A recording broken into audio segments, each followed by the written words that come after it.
ഈ വീഡിയോ മംദാനി ജയിക്കുന്നതിന് മുമ്പുള്ളതാണ്. ആ മംദാനി ജയിച്ച് കഴിഞ്ഞുള്ളതാണെങ്കിൽ കരിമ്പുംകാലയുടെയൊക്കെ വീഡിയോ കുറച്ചുകൂടി തീവ്രമാകും, കുറച്ചുകൂടി മൂർച്ചയുള്ളതാവും, കുറച്ചുകൂടി തീർച്ചയുള്ളതാവും, കുറച്ചുകൂടി സ്ഖലനാത്മകമാവും.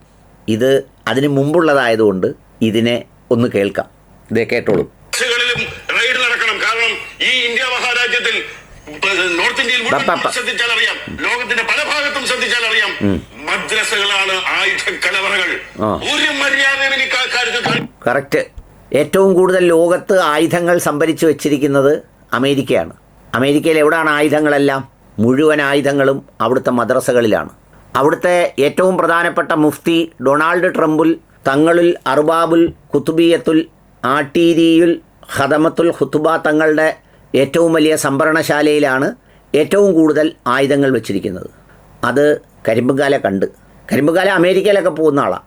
അപ്പോൾ അങ്ങനെ കരിമ്പുംകാല അമേരിക്കയിൽ പോയപ്പോൾ ഒരിടത്ത് ചെന്നപ്പോൾ കരിമ്പുംകാലയ്ക്ക് മൂത്രം ഒഴിക്കാൻ മുട്ടിയപ്പോൾ കരിമ്പുംകാല പെട്ടെന്ന് നോക്കിയപ്പോൾ കാണുന്നത് ആ ഒരു മദ്രസ.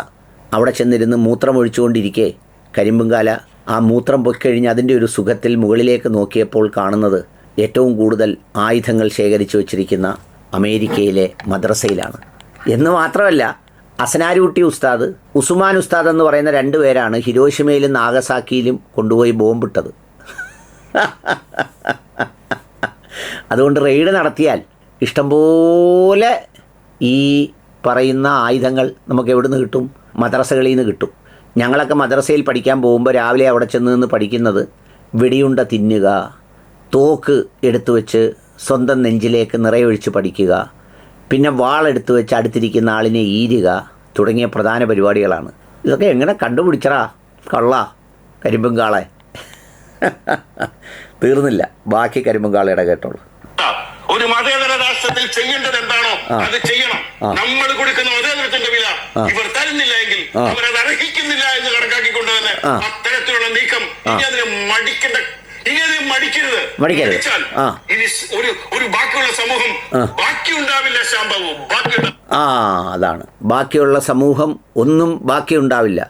കുറേ മദ്രസ ഉസ്താദന്മാർ നമ്മുടെ നാട്ടിൽ വന്ന് നമ്മുടെ രാജ്യത്ത് ഒരുപാട് മനുഷ്യരെ കൊന്ന്, ഒരുപാട് പേരെ കൊന്നു തള്ളി, നമ്മുടെ സ്വത്തുക്കൾ മുഴുവൻ അടിച്ചുകൊണ്ട് പോയി. ആ ചരിത്രത്തിൽ നിന്നൊക്കെയാണ് കരിമ്പുംകാള ഇത് പറയുന്നത്. കരിമ്പുംകാള അങ്ങനെ ഈ പറയുന്ന കാര്യങ്ങൾ പഠിക്കാതെ പറയുന്ന ഒരാളല്ല. യഥാർത്ഥത്തിൽ കരിമ്പുംകാള ഇതെല്ലാം പഠിച്ചിട്ടാണ് പറയുന്നത്. എന്ന് പറഞ്ഞാൽ നമുക്കിവിടെ വരുമ്പോൾ നമ്മുടെ രാജ്യത്തിൻ്റെ ആളോഹരി വരുമാനം അവിടുന്ന് എല്ലാം അടിച്ചുകൊണ്ട് പോയി കഴിഞ്ഞ് നമ്മുടെ ഒരു ഗതികേട് ഇതൊക്കെ സൃഷ്ടിച്ചത് ഒരു കൂട്ടം ഉസ്താദുമാരാണ്. സൗദി അറേബ്യയിൽ നിന്നും ഖത്തറിൽ നിന്നും ഒക്കെ വന്ന ഉസ്താദന്മാരാണ് ഇതെല്ലാം ചെയ്തത്. എന്നിട്ട് നമ്മുടെ മനോഹരമായ മാതൃരാജ്യത്തെ 2ആയി വെട്ടിപ്പിളർന്ന് ഇങ്ങനെ ആക്കിയത് ഒമാൻകാരാണ്.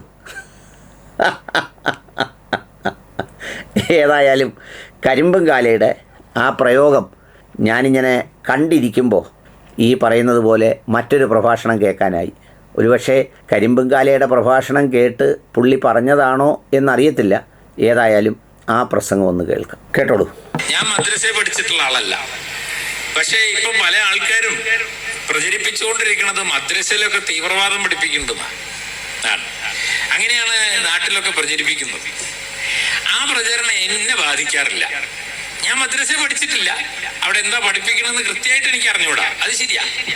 പക്ഷേ മദ്രസയിൽ തീവ്രവാദമാണ് പഠിപ്പിക്കുന്നതെന്ന് എന്നോട് എൻ്റെ അടുത്ത് ബസ്സിലിരിക്കുന്ന ഒരാൾ പറഞ്ഞാൽ ഞാൻ അയാളോട് കലഹിക്കും. അതെന്തുകൊണ്ടാണ് എനിക്ക് അതിനുള്ള ഊർജ്ജം എവിടുന്നാ കിട്ടിയത്? അത് ഞാൻ സാഹിത്യം പഠിച്ചതുകൊണ്ടാണ്. വൈക്കം മുഹമ്മദ് ബഷീറിന്റെ എൻ്റെ ഉപ്പാപ്പയ്ക്ക് ഒരു അന ഉണ്ടായിരുന്നുള്ള നോവലിലെ കുഞ്ഞുപാത്തുമ്മ, ആ കുഞ്ഞുപാത്തുമ്മേനെ പഠിച്ച ഒരാൾക്ക്, ബഷീറിനെ വായിച്ച ഒരാൾക്ക് ഇസ്ലാമിനെ പറ്റി ബഹുമാനവും സ്നേഹവും ആദരവുമല്ലാതെ ഒരിക്കലും തെറ്റായ ഒരു ധാരണ ഉണ്ടാവില്ല. അയാളൊരു മുസ്ലിമായി ജീവിച്ചോളുന്നില്ല. പക്ഷെ ഇസ്ലാം മതത്തെ പറ്റി ഇസ്ലാമോഫോബിയ ഉള്ള ആൾക്കാർ പറയുന്ന ഒരു കാര്യവും എന്നെ ബാധിക്കാത്തതിന്റെ കാരണം ഞാൻ ബഷീറിനെ വായിച്ചിട്ടുണ്ട്, അദ്ദേഹത്തിന്റെ തേന്മാവ് വായിച്ചിട്ടുണ്ട്, ബാല്യകാലസഖി വായിച്ചിട്ടുണ്ട്, ഇന്റുപ്പാപ്പയ്ക്ക് ഒരു ആന ഉണ്ടായിരുന്നു വായിച്ചിട്ടുണ്ട്. മുസ്ലിം ജീവിത പരിസരത്തു നിന്ന് ആ കഥകളൊക്കെ ഉണ്ടായിട്ടുള്ളത്. സൂഫി ദർശനമാണ് അതിന്റെ അടിത്തറ. അതുകൊണ്ട് എന്നെ സംബന്ധിച്ചിടത്തോളം ആ ഇസ്ലാം മതം എന്ന് പറയുന്നത് എനിക്ക് കൂടി ആകർഷണം തോന്നുന്ന വലിയൊരു ചിന്താലോകമാണ്. കരിമ്പുംകാല ഇതൊന്നും വായിക്കുന്ന ആളല്ല. കാരണം കരിമ്പുംകാലയ്ക്ക് ഇനി വായിക്കാൻ ഒക്കില്ല. കരിമ്പുംകാലയുടെ തലച്ചോറ് വളരെ ചെറുതും ശരീരം അല്പം വലുതുമാണ്.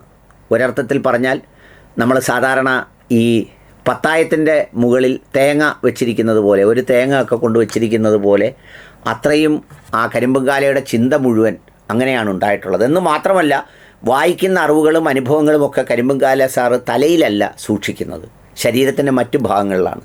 അതുകൊണ്ട് പെട്ടെന്ന് അതൊന്ന് ക്യാപ്ചർ ചെയ്ത് ഒരു സന്ദർഭത്തിൽ എടുക്കാൻ വളരെ പ്രയാസമാണ്.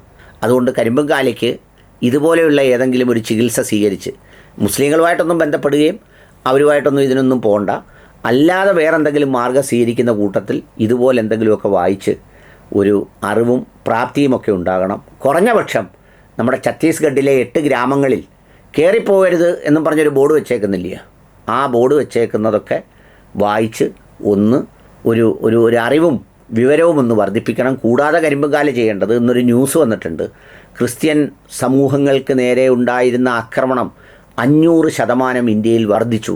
ആ 500% വർദ്ധിച്ചതിൽ ഒരെണ്ണമെങ്കിലും മദ്രസയിൽ പോയവരാണ് നടത്തിയതെന്ന് കരിമ്പുംകാളയ്ക്ക് ബോധ്യമുണ്ടെങ്കിൽ അത്തരം ഒരു സംഗതി ഉണ്ടെങ്കിൽ കൊണ്ടുവരണമെന്ന് വിനീതമായി അഭ്യർത്ഥിക്കുന്നു. വല്ലോനും തരുന്നത് വാങ്ങിച്ച് ഞണ്ണിക്കൊണ്ട് ഇങ്ങനെയൊക്കെ നടന്ന് പറയാൻ പാടുണ്ടോ കരിമ്പുംകാലേ? കാലേ